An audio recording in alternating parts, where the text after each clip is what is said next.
Assalomu alaykum aziz qarindoshlar.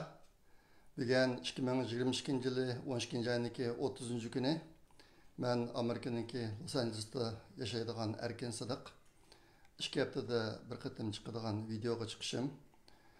Oldi bilan sizlarga bir qancha muhim narsalar bor shuni deb qo'yay. Uniki birisi o'tganki videolarda deganimdek Uyg'ur Project Fondi kelar yil İstanbul'da 20 Nexiya degan bir faoliyat o'tkazmoqchi. Bu faaliyatga men qarindoshlarniki, chet eldagi ziyolilarniki ziyolilarni maqola topshirishga chaqirgan. Buniki 3 bosqichi bor, tasdiqlash bosqichining 3'ü var. Bunun birincisi maqolaniki qisqa mazmunini yo'llash va tasdiqlash. Buniki vaqt muddati birinchi oyniki 15-kuni.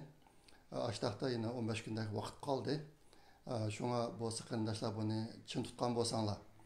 Endi bu işte bizdeki yetmekçi olan maqsadımız ne desanlar, Uygur ziyalarının halkımızga bilim veriş ve halkımızın yetekleşiyatiki yürek sözleri ve bilimlerini çıkış fürseti yaratып beriş Uygur ziyalılarga. Hazır Uygurlar bir ağır tehditlerge duş keldik. Müştaq günlerde Uygur ziyalıları, çetelişatkan Uygur ziyalıları biz nimelerini oylavatımız. Oylaganlarımızın halkı yetkizmiş bir fürseti yaratıp beriş. Bu kadın işte ziyalarınki nöbetdeki Uygurlar duş kelgen meseleler, ularınki sebepleri ve ularını hal kılışınki çağrı tedbirleri cihetiki akli güçünü yığıp şularını halkı taqdim qilish. Asas maqsadimiz şu. Hazırgıçılık ben 1-2-3 maqola yozib beraman deb biz bilan aloqalashgan qarindoshlarniki jami maqola soni 35 atrofida bu bo'ldi. Bunun ichida bir qisminiki maqolasini topshirib oldik, bir qismlarniki abstrakt yoki qisqacha mazmuni. Bizniki birinchi bosqichda talab qilganimiz maqolaniki abstraktini yoki qisqacha mazmunini yo'llab berish. Yerim batın bir belki bo'lsa bo'ldi degan. Bir kısım qarindoshlar shuna qildi, bir kısım qarindoshlar maqolasini o'tib berdi. Hozir qo'limizga undek maqola tegib bo'ldi hozir. Endi bu ishlarniki muvaffaqiyatli bo'lish uchun biz bekitgan vaqt muddati intayin qattiq saqlanadi. Birinchi qatimliq muddat 15-kundan burun maqolaniki qisqacha mazmunini yo'llab bo'lish. Biz birinci ayınki, kelar yıl birinci ayın 15-kundikin yeni maqolalarni qabul qilmaymiz. Şuna çoxum şu 15-lardan burun mashini qilib qo'ygan bo'lsanglar. Bundaq bo'lishiga sabab ikkinchi bosqichda maqola yozish bosqichi bo'ladi. Biz uningga 4-ayınki 15-kungacha vaqt bermoqchi. Undan keyin tanlangan maqolalarni to'plab biz bir kitob qilib nashr qildiramiz. Bu kitob İstanbul'da ochilgan Leksiya kündün burun tayyor bo'lib bo'ladi. Biz shu leksiya kuniga opirib, shu leksiyaga kelgan qarindoshlarga haqsiz taqdimimiz buni. Qolgan bir qismini Taklamakan kitobxonasiga qo'yamiz yoki keyingi yig'inlarga opirib taqdishimiz mumkin. Ma kitob chiqaradigan ish o'g'ashqa buniki vaqt muddatiga qattiq rioya qilmasak, ma ish bitmaydi.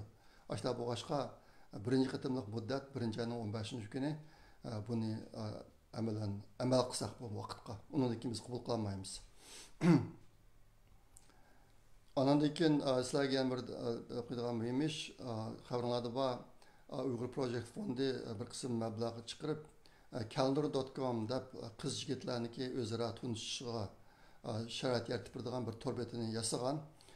Keyin bu tor beti Xitoylarning hujumiga uchrab ketib, oxirida biz bir qism yinoziroq pul xashlab, noiti torniki bexatarligiga kapolat qilib beradigan bir mulozimat shirkatini tepib, hozir shular orqali mandiryapmiz buni.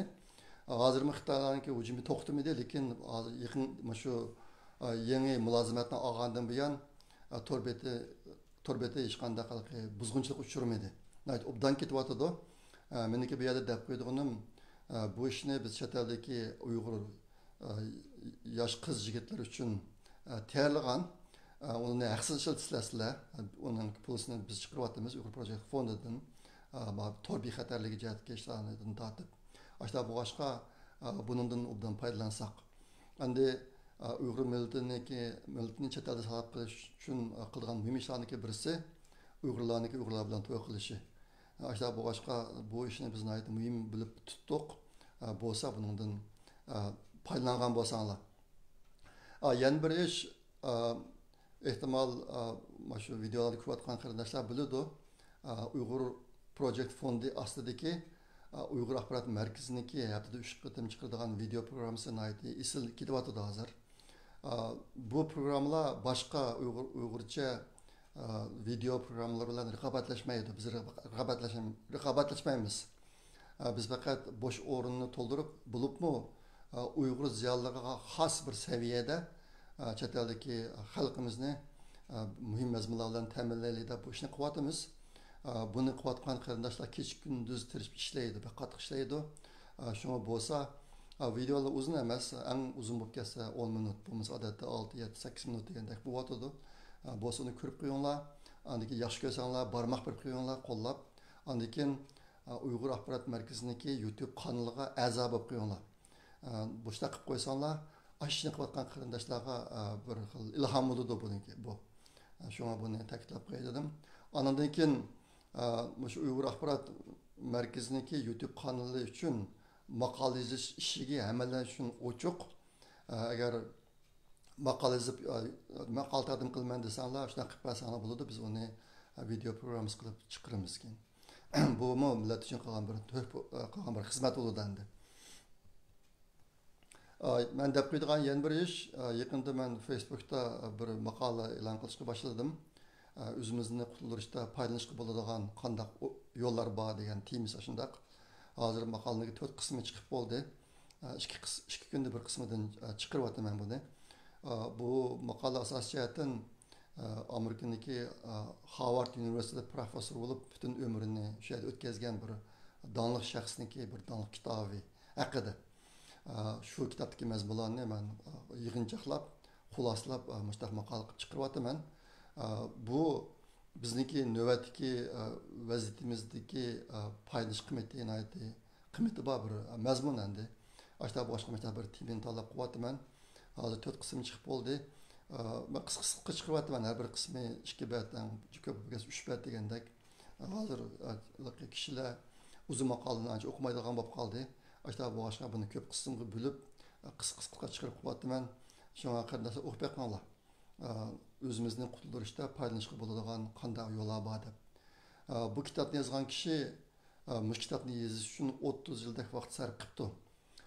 Andan keyin yaqinki 1983-yildan keyin zo'ravonsiz kurashlar orqali o'z davlatidagi diktatorni ag'dirib tashlab, uning o'rniga demokratiyalik tuzumni o'rnatgan davlatlarning ahvollari va shu yo'lda kurash qilib ma'lum darajada ilgirlash yasagan xalqlarniki tajriba saboqlari mushlarni yakunlagan endi 30 yil vaqt sarf qildi bu avtor mush tadqiqot uchun. Andan keyin yuqoridagidek o'zgarish bo'lgan davlat rayonlarniki hammasiga o'zi bevosita berib ko'rib kelibdi. Buning ichida Tibetmi bor, Uyg'urlarni tilga olmabdi. Bu kitob 2002-yildan 2012-yilgacha ko'p qitim nashr qilinibdi. Andan keyin 28 tilga tarjima qilinibdi. Bundan foydalangan davlatlar ko'p ekan. Ashta boshqa men mush kitobni tanlab tunishtiryapman hozir. Maqolasini o'qib qo'yganlar qisqa bu maqola. Keyin uni hammasini tuklab bir cho'ng maqola qilib, andan keyin to'rbetga chiqaraman. Hammasi tugab bo'lgan chog'da. Hozir yana ziyollar haqida bir kitob o'qiyapman.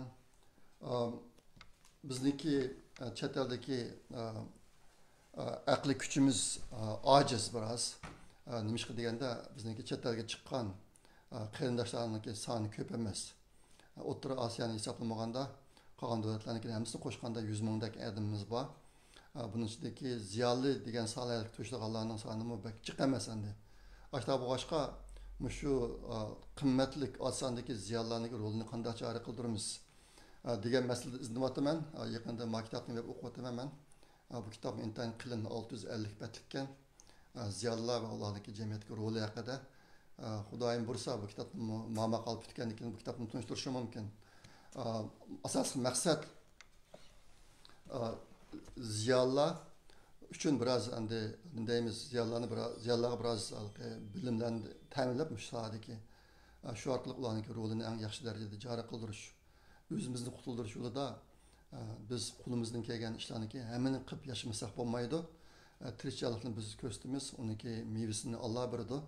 Ammo biz o'zimiz qilishga tegishli ishlarniki hammani qilmay turib, o'zimizdagi o'zimizning taqdirini o'zgartirishda boshqa bir umidlarni kutamaymiz biz.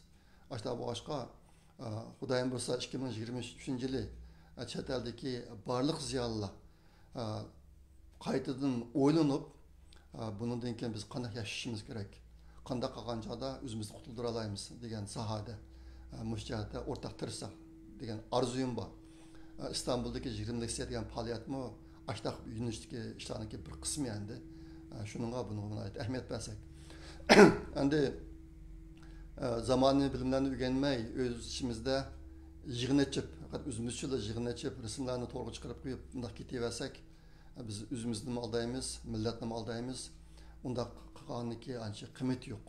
Özümüzün takdirini özgertiş cihette. Biz aldılan azıcık zamandaki zamanı bilimlerle özümüzden kuralandırışımız gerek. Bizdeki azatlık görüşümüzle münasebetli kandak bilimler var hazır dünyada. Biz ondan qanchasini bilamiz, qanchasini bilmaymiz. Ularniki biz uchun foydalanish qiymati bor, ularniki foydalanish qiymati bor narsalar nimalar? Mushlarni biz oydinlashtirib bilishimiz kerak. Ashta qolgan chaqda biz ko'zimiz ochiq yo'l manga olamiz. Bo'lmasa o'zimizni xo'sh qilib, o'ltirash qolganda yig'inacha bir simlarni chiqarib qo'yib ketaveramiz. Bu bir cho'ng aldamchi qo'lidan. Shunga bilan bir taklif qildim. Ondan keyin o'tganki videoda sizlarga Wiley degan Yevropaniki, Amerikaniki bir nemisi nashriyati chiqargan bir kitobdan gapida qolgan til kishilik huquq qo'llanmasi kitobning ismi til kishilik huquq qo'llanmasi. Men o videoni qilib qo'ygandan keyin shu kunisi menga keldi bu kitobdan birisi. Aslida har bir bobniki avtorlaridan birisiga o'tadi ekan. Aslida menga kelmaydi deb o'ylagan bu menga kelibdi. Bu kitobniki 24. babını biz tayarladık. 3 Uygur tayarladık. Abdullah Ayub, Şunkar Tekin ve ben üçeden tayarladık.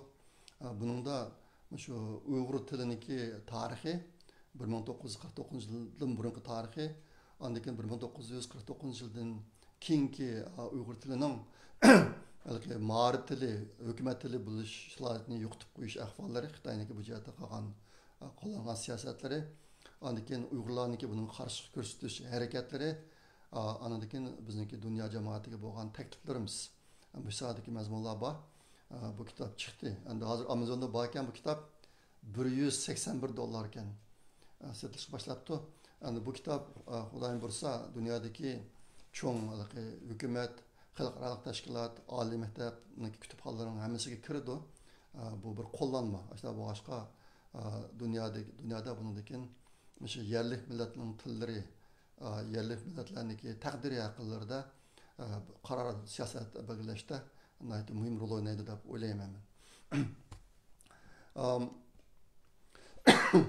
Endi yaqindan buyon hammalar ko'proq ko'ngil bo'layotgan, qulog'imizga ko'proq kelayotgan xabarlar Xitoydagi viruslarniki tarqalish ahvoli.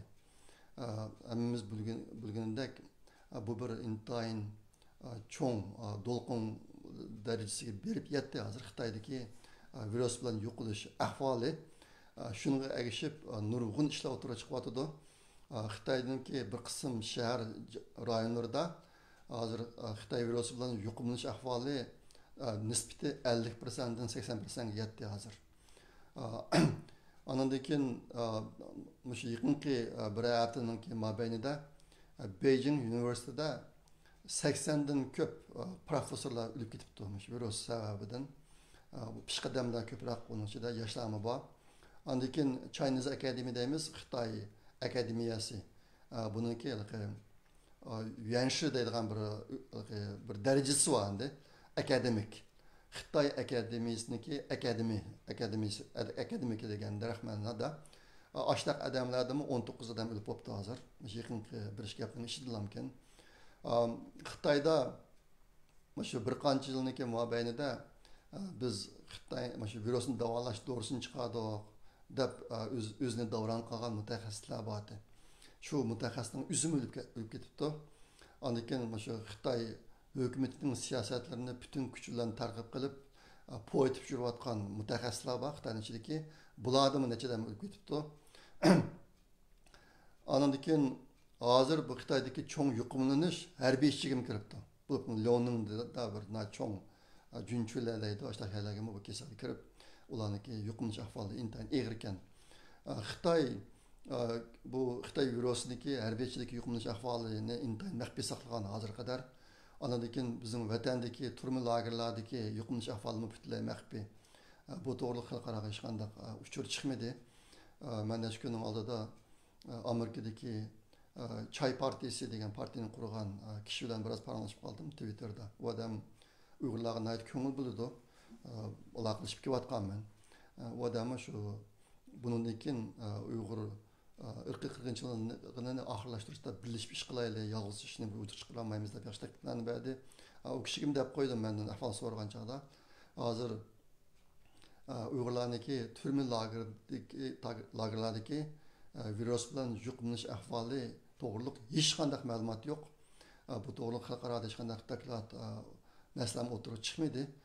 Mush ishlar meni intayin andishaga soladi deb. Bu ish davom qilmay ketmaydi. Haqiqatan mushta Xitoyniki boshqa o'lkalarda 50%dan 80%gacha odamlar yuqumlandi degan vaqtida Sharq Turkistondagi jazo lagerlari va turmalardagi Uyg'urlar nima bo'lib ketgandi deb ansirayman men. Mushta ishlar bo'lyapti. Endi yaqında Xitoydagi eng cho'ng xabarlarning birisi ko'p sonli odamlarning o'lib ketishi bilan hozir jasadlarni ko'ydirib ulgurolmay mana shu jasad saqlaydigan doktorxonalarga patmay bu jasadlar. Hozir yaqında Xitoylar Sharq Turkistonda va boshqa Xitoyning bir qism o'lkalarida yolg'iz kishilik karantin qilish o'ylarini sog'an bo'lar. Bir yerga 50-60 ming odamni patadigan o'ylarni sog'an. Hozir bu o'ylarni shu o'lgan jasadlarni saqlab qo'yadigan uy quvog'il turibdi bular. Nimishqa undaq bo'ladi desanglar, u o'ylar boyalar intay so'g'oq. Hozir muzdonalar qor yog'ayotgan sirtda ishlab boshqa odamlarni to'ntib saqlashga yaxshi ekan deb shu yerga tiqib yotgan ahvollarni bo'lyotdi. Endi nima uchun bu tuyuqsiz Xitoyda bu jasadlarni ko'ydirish bir cho'ng masala bo'lib qoldi degan bir savol bor bu yerda. Ba'zilar bularniki statistiklarni qilib boqdi. Xitoyda shu Xitoy virusi chiqishdan burun har kuniga 30 mingdak odam o'ldi ekandik. O'lish nisbati yaxshilar ekandik har kuniga. Hozir bu Xitoy virusiniki kasapitidan mana karantin qilishni, sulab qo'yishni to'xtatgandan keyin ish gapning oldida. Hozir kuniga o'ldiganlarning soni 140 mingdan oshib ketibdi. Xitoydagi jasadlarni ko'ydirish qurilmalari aslida shu kuniga 30 ming odam o'ladi deb shunga loyihalangan ekan burun.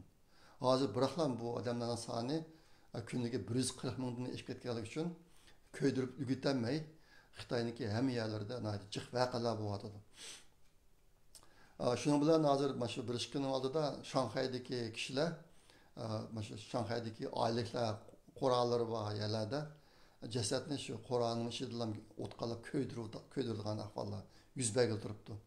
Sababi nima desa, bu o'lganlar asosan kasal chiqib o'lganligi uchun ularni uyda saqlasimi bo'lmagan kasal chiqdi deb. Ashundan boshqa apuramagan. Shuning bilan shu o'ldistidan o'tqalab ko'ydirayotgan ahvollar yuz berib turibdi.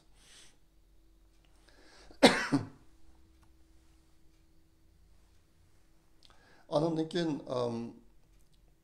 ehtimal oldinlar Xitoy yaqında 8 yanvardan boshlab chegarani dunyoga echitish qaror qilib buni e'lon qildi.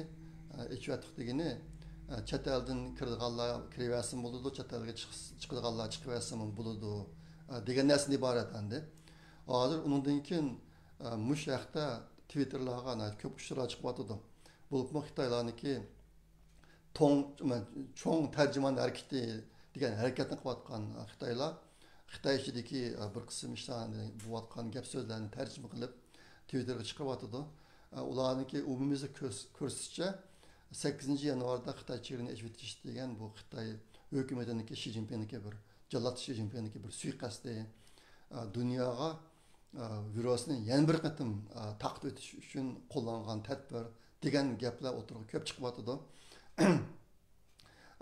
28 kunning oldida Xitoydan Italiyaga kelgan ikki aeroplanning yo'lovchilarini tekshirdi Italiya aydirmada virus ahvolini. Tekshirganda bularniki ikki aeroplandagi Xitoydan kelgan ikki aeroplandagi odamlarning 52% virus bilan yuqumlangan chiqdi. 52% tangdan to'la degan gap. Uningdan bu xabar dunyoni tavratdi. Dunyodagi nurg'un allar bu xabarni olgandan keyin ansirdi. Aeroplandagi odamlarning tangdan to'lisi virus bilan yuqumlangan bu to'sadi. Xabarlarda bor 2020-yili Wuhanda Xitoy virusi portlagandan keyin Xitoy hukumati Xitoyning ichidagi aeroplan bilan u bu yerga boradigan aeroplanlarning hammasini to'xtatib etilib, lekin chet elga mangdigan bu Wuhandan Italiyaga boradigan degandek aeroplanlarni to'xtatmay kishilar bu virusni olib oldilar Italiyaga olib borgan. Bunday bo'lish sabab bu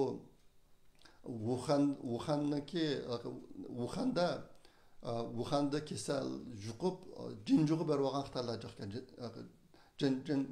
Jinju degan bir yeri var. Bularniki adamlardan İtalya'ya berib so'tib qotgan adamlar pek ko'p endi. Shu yuqumlangan kishilar bu kasalni oldilar Italiyaga olib borib, undan keyin Italiyadagilar kasalni boshqa yerlarga olib borib, Amerika shuning ichida dunyoga taqdim etgan. Ashta bu boshqa bu qatim 8 yanvar kuni Xitoyning chegarasini eshitimiz degandan keyin Xitoy yeni virus chiqaramdigan deb dunyo intayin cho'ng andishiga tushib, maaşlarni qilib hozir İtaliya ishqarlarni tashisa 52% adam virus chiqdi. Bundan keyin bular texnik cho'nqirlab tekshirib, bu viruslar yuqumlangan kishilarniki virusi qandaq virus? Bu omikron degan shu nusxasimi yoki yana boshqa bir yangi nusxalar chiqdimi deb buni tekshirdi Italiya. Tekshirganda bular asosan omikron bo'lib chiqdi. Endi bu ajablanarli emas. Nimishqa desanglar, aeroplan chiqib chet elga chiqaman deb mang'an kishilar asosan kasal alomati ko'rilmagan kishilar. Omikronda yuqumlangan kishilarniki hali ko'p bir qisminiki kasal alomati ko'rilmaydi ekan. Ashta bu boshqa ishki aeroplandan chiqqanlarniki ko'pinchisi asosan hammasi omikron bo'lib chiqibdi endi. Shunga bundaq bo'lishi ancha ajablanarli emas deb qaralyotdi. Endi nima uchun Xitoyning ichida bu o'lish ahvoli bu darajada og'ir bo'lib ketadi degan masalada har xil analizchilar o'zininki bilganlarini o'tirib qo'yotdi. Buning ichida Xitoy davlat ichidagi shu meditsina sohasida mutaxassislar bor endi.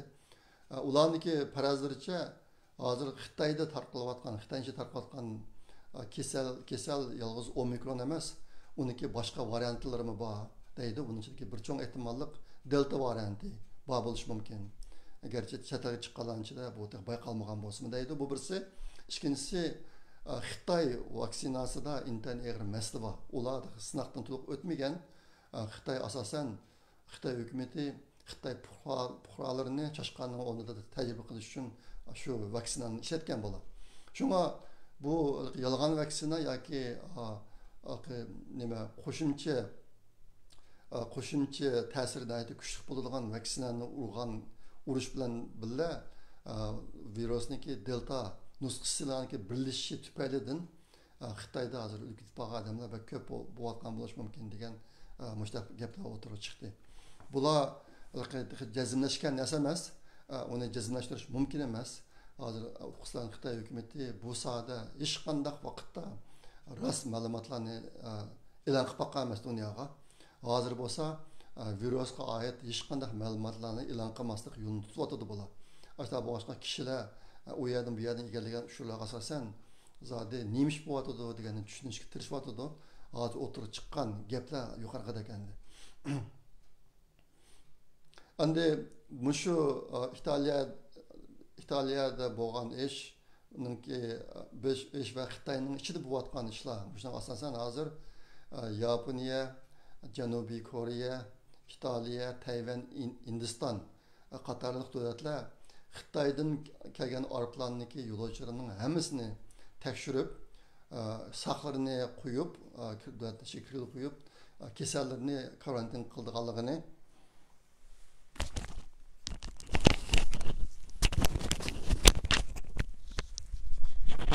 kechiringlar, bu arbetini evitib unutib qaptım men maydonga taqashni. Qandaroq chiqdiki bilmayman. Endi davomini qilaveray. Kasallarni karantin qilib, saqlarini dölçe kirib qo'ydigan ashta bir siyosatni yo'l qo'ydi. Amerika bo'lsa 5 yanvardan boshlab 5 yanvardan boshlab Xitoydan Amerikaga kelgan yo'lovchilarniki hammasidan 2 kun ichida qilgan tekshirishniki natijasini ko'rsatish siyosatini yo'l qo'yadiganligini e'lon qildi. Bu siyasetin şu Twitter'da hali yuzva ba'zi kishilar xo'sh bo'lib, bu yaxshi bo'ldi, bek yaxshi tadbir bo'ldi deb shu narsani o'tirib chiqadi. Chiqarganda men ularga javoban inkasiyas qo'ydim. Xitoylarniki isbotiga ishongil olmaydi. Xitoy yolg'on isbot chiqarishda dunyo bo'yicha birinchi o'rinda turdi. Ashta bu boshqa bunday isbotlarga ishongil bo'lmaydi degan narsani yozib qo'ydim.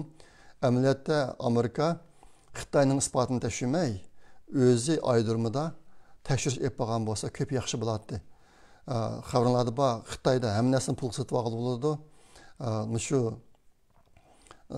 odam ko'ydirish ishimi necha kun oldida ba'zi ahvollar bayqaldi. Masalan, ba'zi kishilar dihonlarni tepib, jasad ko'ydiradigan o'rinlarga uchrat tug'izib bularni ücret numarını ağızıp, günlük 200 somdan pul verip, andiken bu ücret numarını başkalarına 10.000 somdan satkan ahvalar bayqaldı Xitayda. Işqilip, Xitayda yalğançılıqniki haqqanlığını tapqılılıdı. Bu virus yahətdə təşviriş nəticəsi degen nərsini internet asallamken pulğa setib alaydandı. Aşta bu başqa bu cəhətdə Amerika yenilen boşanlıq vatıdı dep oylayman mən. Bu bir tədbir emas. Xitaydan kelganlarniki qo'ldagi virus yo'qligini isbotlagan isbotga qarab turib Amerikaga kirgizish bu intayin bir cho'ng xatolik. Yevropada bo'lsa, Italiyadan boshqa davlatlarda hozirmi bu ishlarga intayin beparvo qarayotgan ahvol eg'ir hozir. Endi buniki bir sababi 2020 yildagilar sal o'xshamaydigan bir ahvol bor. O nima deganchada Amerika, Yaponiya, Avstraliya, Kanada, Yevropa bu allarniki xalqlarining 80%'da hozir o'ziga vaksina urg'izib bo'ldi. Ayta bu boshqa 2020 yilgidek unda kan taqalmasligi mumkin. Shundaqdimi Xitoy niki nayt cho'ng suiqasdi bo'lish ehtimoligi bek cho'ng bo'lganligi uchun bu davlatlar hozirgidan bekroq ehtiyot qilgan bo'lsa yaxshi bo'lardi. Shunga bu jihatda hozirmi bir xil bo'shanliq bor deb o'ylayman men.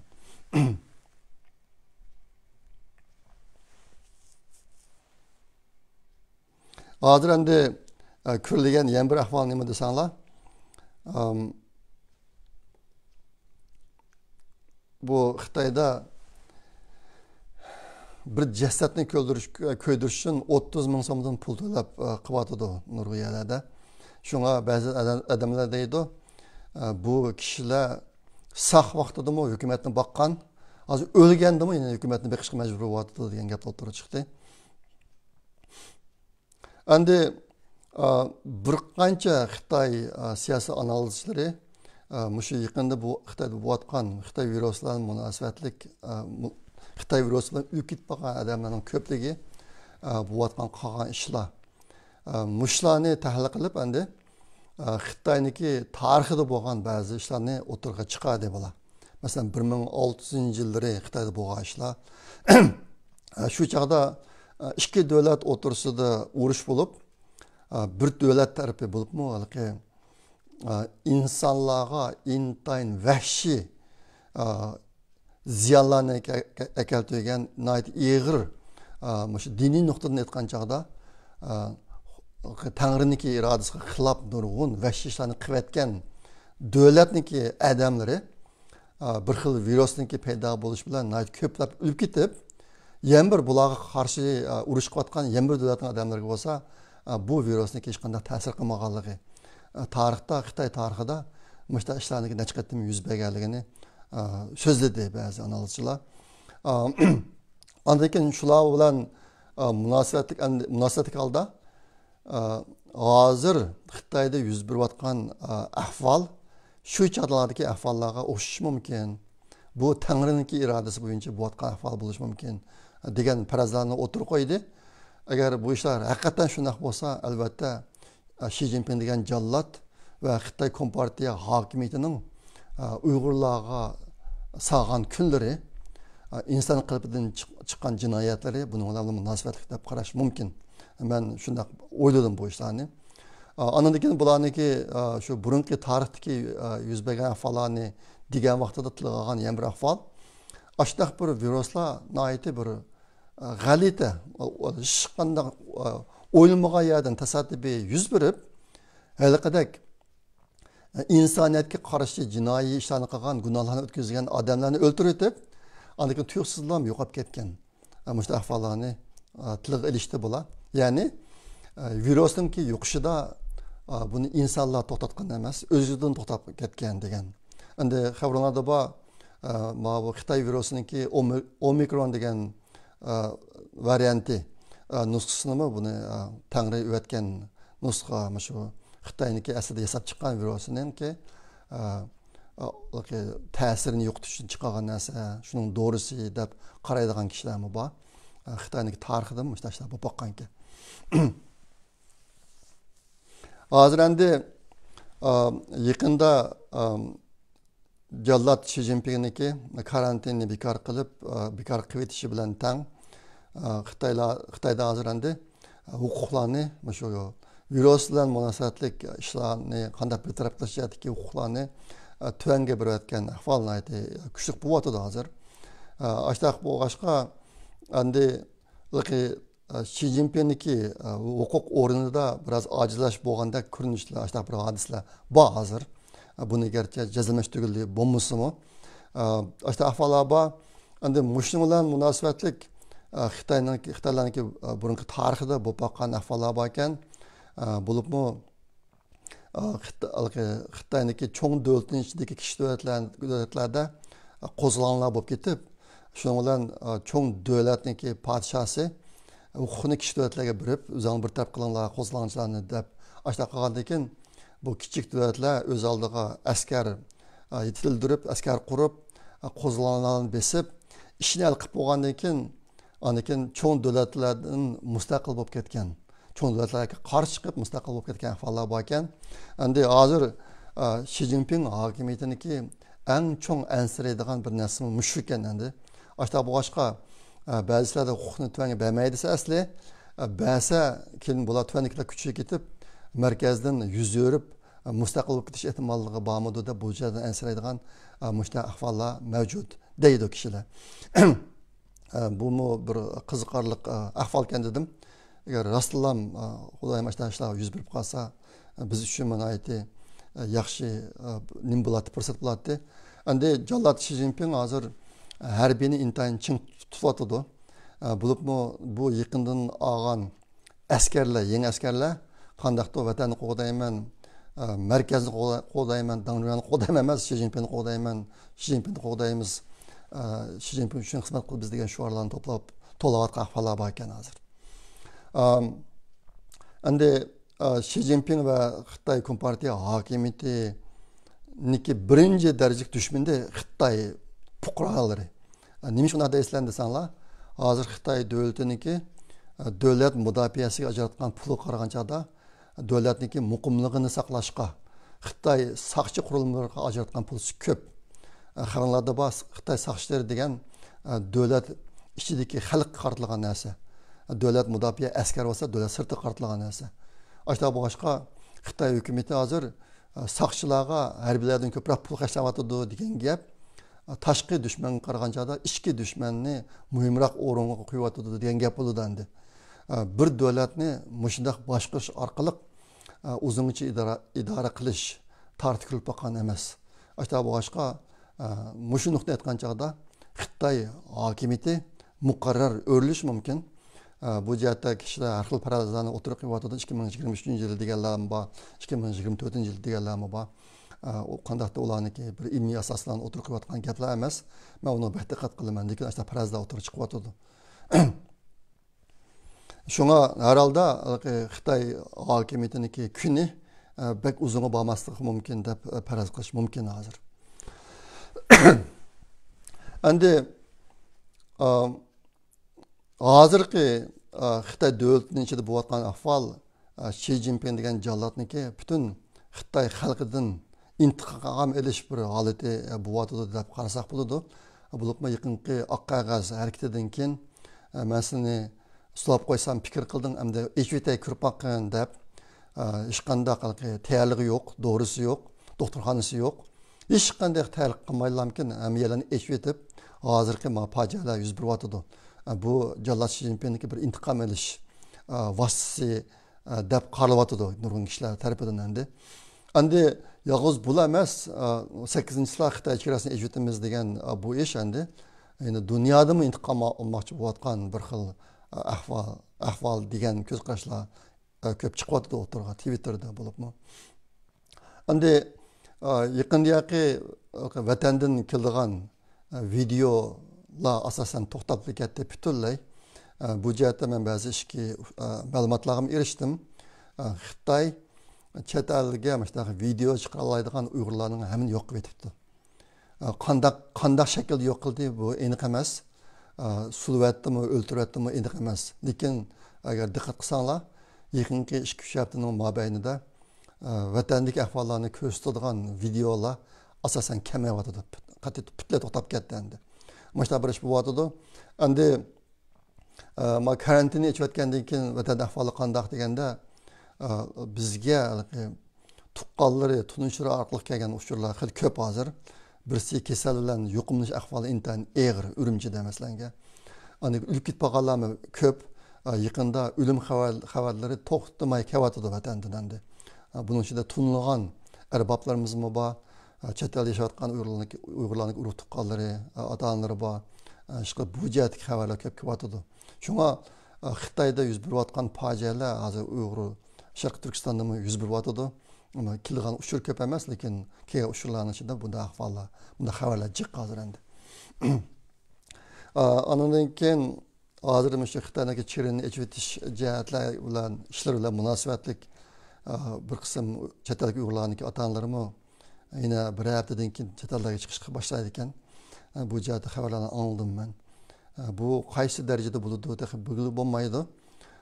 Ishqilib yaqinda o'tirib chiqayotgan xabarlarda 2023-yili chet eldagi Uyg'urlarni malaman qilish jihatda Xitoy hukumati yana bir qism nayranglarni o'tirib chiqarganligi ma'lum endi.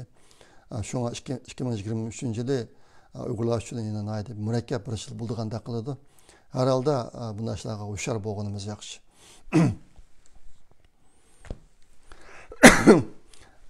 Oxirida deb qo'yadigan bir ish shu oldingi bir qancha kun ichida Amerikadagi bir qarindishimiz Uyg'ur Project fondiga $500 iyon qildi.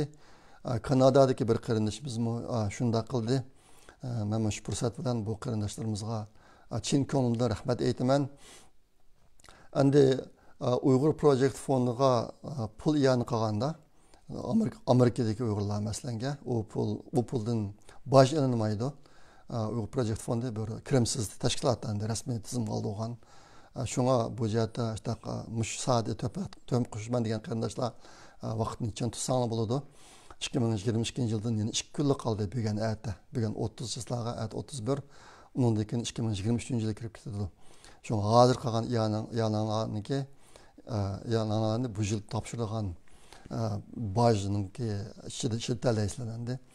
Anikin ba'zi shirkatlar sizlar qolgan yoniga o'xshash miqdorda yoki undan biroz ko'p ko'p qo'shib turdi. Mushtashni qilib qo'ygan qarindoshlar bu ishlarni o'ylashib qo'yasizlar.